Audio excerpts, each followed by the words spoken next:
गीता, रामायण, भागवत, पुराण short में describe करिए। गीता, भागवत, पुराण, इन सबको शॉर्ट में एक बात में डिस्क्राइब यदि करना हो, इसमें सबके अलग अलग मत हो सकते हैं, पर जितना मैंने पढ़ा, मैंने जाना, मैंने अपनी इस अल्प बुद्धि से संतों की वाणी से सुना और समझा, उसके अनुसार तो एक बात मुझे समझ आती है, सब शास्त्रों का सार यही है, भगवान से अपनापन हो जाना। भगवान हमारे हैं, हम भगवान के, भगवान ही हमारे हैं, ये बात समझ आ जाना। इस बात के लिए इतने बड़े बड़े पुराण, इतने सारे ग्रंथ व्यास जी ने लिखे, रामायण आदि वाल्मीकि जी ने लिखी, गीता का उपदेश भगवान ने किया।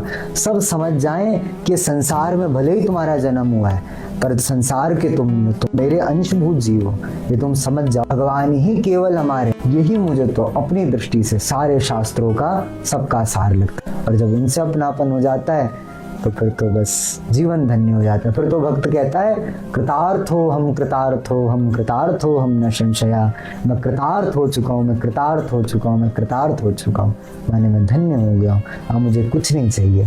केवट कहता है, अब कछुनाथ न चाहिए मोरे, दीन दयाल अनुग्रह तोरे।